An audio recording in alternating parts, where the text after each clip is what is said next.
Hey there, I'm Scott. Welcome back to my home and my kitchen. If you've been watching my video demonstrations here, you know that sort of what I do is people write in and they'll ask me to prepare a particular recipe for them. I specialize in Cajun Creole, Southern foods, and I do those. My all-time requested recipe is macaroni and cheese, and that's what we're working on today. It is absolutely delicious. It's a recipe I've come up with over time, and it really turns out well. So let's head over to the stove and get started. Okay, the ingredients that you'll need to make this delicious macaroni and cheese are, you're going to need 2 cups of heavy cream and 1 cup of milk. That can be a low-fat milk or it can be a whole milk. It really doesn't matter. The heavy cream definitely will have plenty of fat in it to make it taste delicious. We're also going to need 1 cup of Velveeta. That's about 7 ounces. When you look at the Velveeta thing, you can just cut it off at 7 ounces. Cut into little 1/4-inch cubes. That makes it real creamy and gooey. It's really good. You're going to need a 1/4 pound of melted butter. Take your butter, that's 1 stick, cut it into little cubes, melt it on the stove or in the microwave. It all works just great. Then the rest of the ingredients are going to be 2 cups of sharp cheddar cheese, grated, 2 cups of an extra-sharp cheddar cheese, grated. You're going to need 1 cup of mozzarella, and that's going to give it a nice creaminess, and then 1 cup of Asiago cheese. And that sounds sort of unusual, but it really adds a nice, cheesy, rich flavor to this dish that you're not going to get from just adding a sharp cheddar or cheddar cheese to it. You're also going to need 6 eggs, beaten, a pinch of salt, a teaspoon of ground black pepper, and half a teaspoon of cayenne pepper. Get a large bowl out, get that ready, because everything's going to come together in that before you put it into the baking dish. And then also you'll need the macaroni, and that's 1 pound of macaroni. I have it boiling away, and we're going to get that drained off and get the recipe started. I have my pasta here, the macaroni boiling nicely. It's just about perfectly al dente. And a key to boiling the macaroni is get a pot that's large enough so it actually has room to sort of move and cook nicely. So I'm going to move this off the stove right over into my colander. Get all of that drained off. One thing we want to make certain of is that we get this pasta really well drained. We don't want a lot of water going into this. So I'm going to get a nice shake. And you're going to get a little bit of water, but just try to make sure there's not a lot of excess in your pasta. And that's going to go right into our really large bowl. And now we need to move pretty quickly because we want these ingredients to incorporate while the pasta is hot. So I'm going to add the 1 cup of the Velveeta, and I'm going to add about half of our cream and milk mixture to that, and the melted butter. It all goes in, and we're going to give this a nice stir. What we want to do is for the heat of the boiled pasta to start melting our Velveeta. That's going to get it in all those nooks and crannies and inside the tube of the pasta. And you'll notice that this is a little soupy, and that's just fine. When we add the eggs to this and it bakes, those eggs are going to solidify everything up and really bring it all together.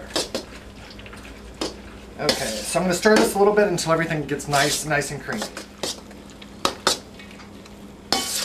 The Velveeta is melting nicely. I just wanted to sort of show you the consistency. It's going to be very milky because of the cream and the milk mixture. And you might notice that some of the Velveeta does not melt completely. I can see little pea-sized bits. Not a lot, but a little bit. And that's going to happen if your mixture starts to cool off.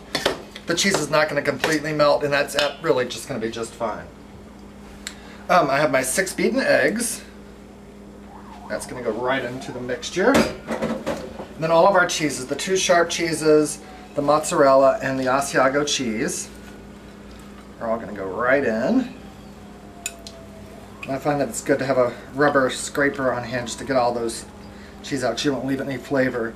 And one thing I wanted to mention about the measurements on the cheese. Everything's in cups here, and what I noticed when I'm putting the recipe together is cheese weighs about 5 to 7 ounces per cup. So when you go to the store and you're looking at blocks of cheese, know that for the cheddars you need about 10 to 14 ounces, and for the Asiago and the mozzarella you're going to need between 5 to 7 ounces each.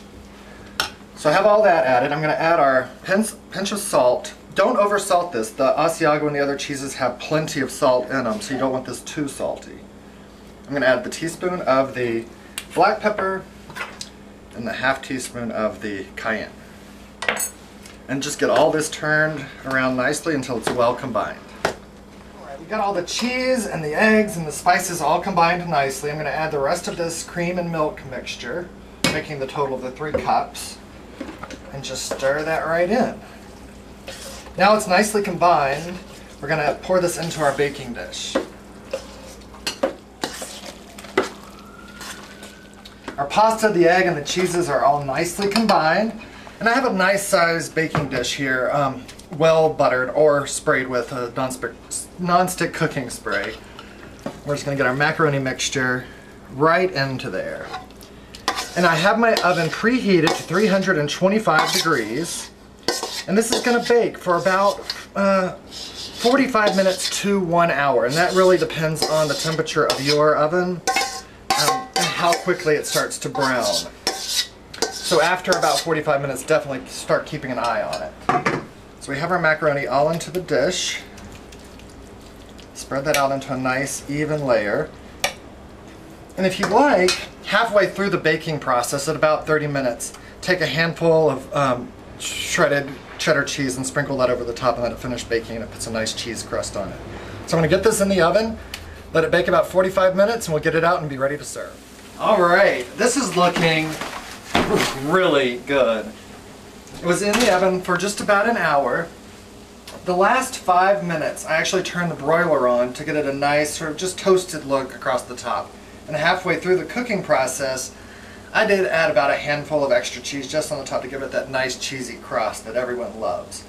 So this is really too hot to eat right now. I'm going to give it like 5 minutes, let it cool down, and then I've got a taste. And I also wanted to say, if you wanted to bake this more of a French style, you can prepare it in the same manner and then put some slices of tomatoes on top before it goes into the oven. That always looks really nice. You could also cook off some bacon and crumble it up and mix it into the pasta and cheese mixture before you pour it into your pan.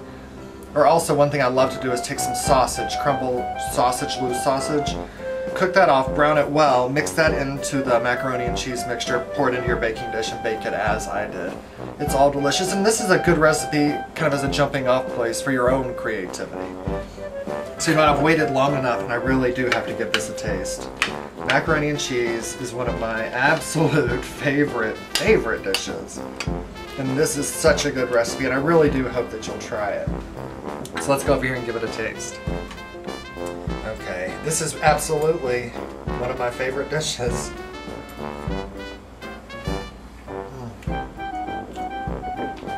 The Velveeta gives it a really nice creaminess. Both of the sharp cheddar cheeses come through wonderfully. What really makes it, I think, is the Asiago. It really gives it a nice cheese punch there right on the end and on your palate. And the cayenne adds a little bit of a hint of spiciness, and the black pepper is delicious in it.